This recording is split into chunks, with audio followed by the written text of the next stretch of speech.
Welcome to the Weekly Files wherever you are watching. Let's get right to it.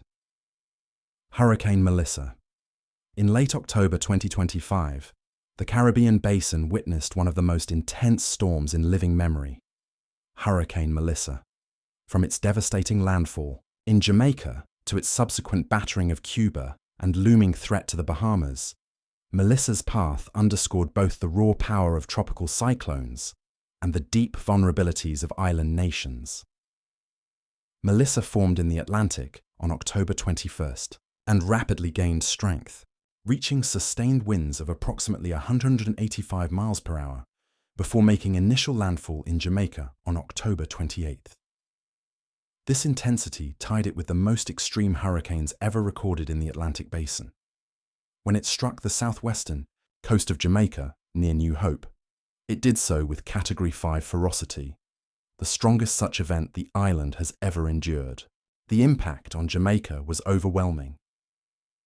In St. Elizabeth Parish, much of the area was reported to be underwater, with floodwaters and landslides sweeping through communities.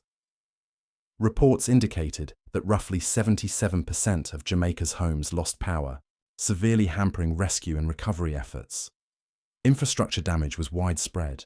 Hospitals, roads, and shelters were impacted. In one town, all buildings were described as damaged.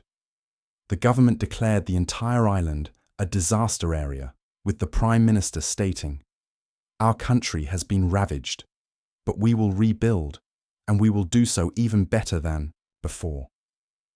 The human toll is still being fully assessed, but early figures suggest multiple deaths and many more missing or displaced. After Jamaica, Melissa continued its march toward eastern Cuba. Key points. The storm made landfall in Cuba near Santiago de Cuba as a Category 3 hurricane, winds around 115 miles per hour, after weakening slightly.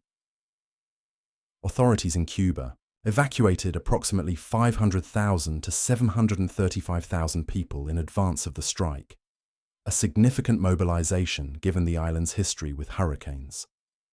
Heavy rainfall, up to 25 inches in mountainous areas, and landslides were expected, compounding damage beyond wind impacts. Cuba's leadership noted the storm could be one of the most severe, or possibly the strongest, ever to hit the island. Beyond Jamaica and Cuba, neighboring countries such as Haiti also felt the effects. Heavy rains, flooding, and landslide threats caused dozens of deaths. After traversing Cuba, Melissa was forecast to move toward the Bahamas and possibly Bermuda, still carrying dangerous rain and surge threats. Crucially, the storm underscored the role of climate change. Unusually warm Caribbean waters helped fuel Melissa's rapid intensification, and experts point to this pattern as a troubling trend for future seasons. What lies ahead? Relief and recovery. Both Jamaica and Cuba face long roadmaps for recovery. Jamaica, in particular, must rebuild critical infrastructure, homes, and agricultural systems damaged or destroyed by the storm. International aid has already started mobilizing. For example, the US is deploying disaster relief teams to affected Caribbean nations. Given the scale of damage and the challenges of access, due to flooded roads, loss of communication, etc., full assessments will take time and the humanitarian need may be substantial. Hurricane Melissa is not merely another powerful storm.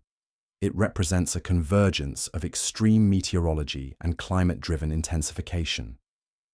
For the Caribbean, it's a stark reminder of vulnerability and the urgent need to bolster resilience. For the wider world, it signals that hurricane seasons may increasingly produce storms of unprecedented strength and complexity. Next, Blue Jays force momentum. Shift, a toss-up after game.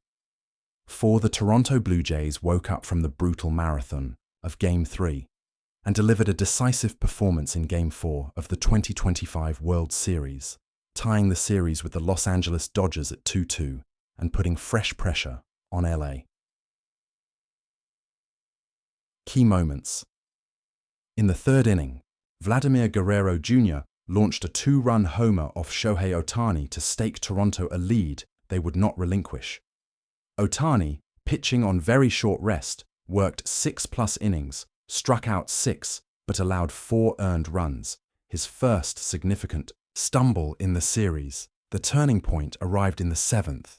With Ohtani removed, the Dodgers' bullpen surrendered 4 runs, turning a tight game into a clear Toronto edge. What this means for both teams.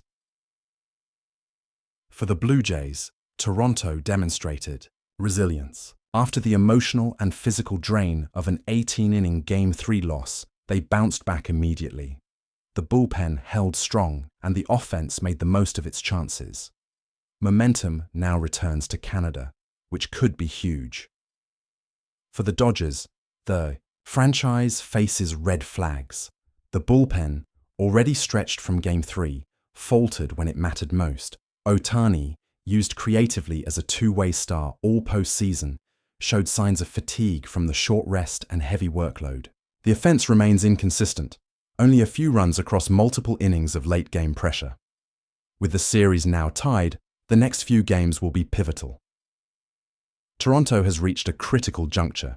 If they ride this wave, the venue shift could tip things further in their favor. Los Angeles must shore up its bullpen reliability and find timely offense. The leverage is shifting away from LA Game 4 was more than just a tie-up in the series. It may mark a momentum pivot. Toronto seized control. The Dodgers need to respond quickly or risk losing an advantage they once seemed to hold firmly. In Cameroon, post-election turmoil deepens as government admits deaths and international bodies condemn repression.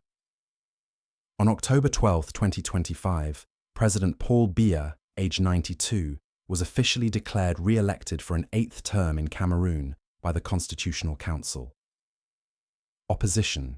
Leader Issa Chiroma Bakary, however, claimed victory himself, calling the vote a masquerade. The election took place amid a tense atmosphere, with widespread concerns about transparency, voter turnout, and the credibility of the process.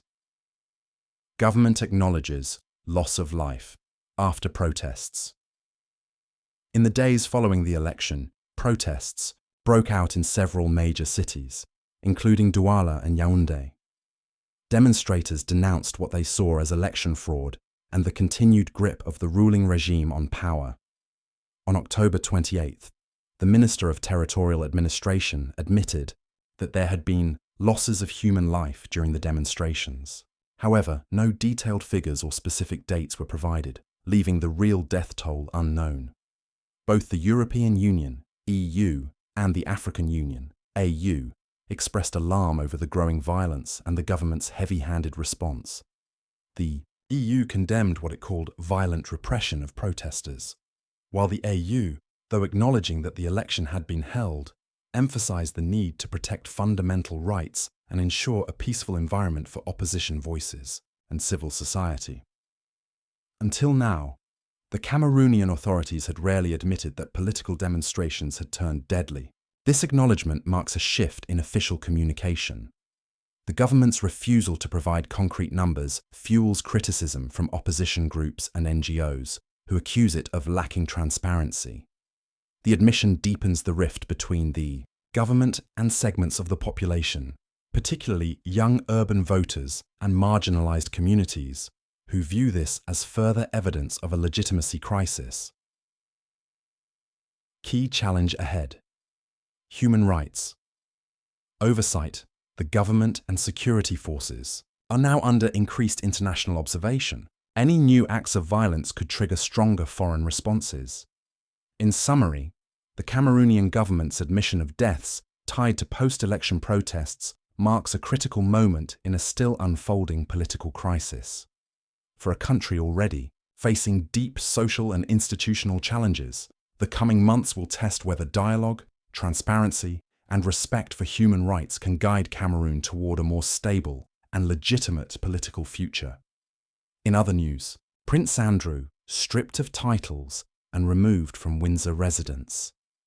In a dramatic move by King Charles III and the royal household, Prince Andrew has been formally stripped of his prince title, his royal honours, and is required to vacate his residence at Royal Lodge in Windsor. Andrew will now be known as Andrew Mountbatten Windsor instead of Prince Andrew. Titles being removed include Duke of York, Earl of Inverness, Baron Killyleagh, and the style His Royal Highness. Also rescinded are honours such as membership of the Order of the Garter and the Knight Grand Cross of the Royal Victorian Order. He is required to surrender his lease on the Royal Lodge, a significant residence in Windsor, and relocate to a private property on the Sandringham estate. The decision emerges from mounting pressure on the monarchy over Andrew's past associations with convicted sex offender Jeffrey Epstein and allegations of sexual abuse made by Virginia Giuffre. While Andrew denies wrongdoing, the continued reputational risk to the royal family was cited as a reason. This is a highly unusual step. Removing a royal's princely title and style is rare in British history. It signals that the monarchy is willing to take drastic action to protect its image and respond to public and institutional pressure regarding issues of sexual abuse and accountability. The move also has practical implications. By reclaiming the Royal Lodge and reconfiguring Andrew's status, the Crown is reasserting tighter control over royal residences and roles. In short, Prince Andrew's departure from his princely role and residence marks one of the most consequential shifts in the modern British royal family. The decision underscores renewed vigour in safeguarding royal integrity amid scandal and increasing demand for transparency and accountability. Thank you for watching, but for now, it is goodbye.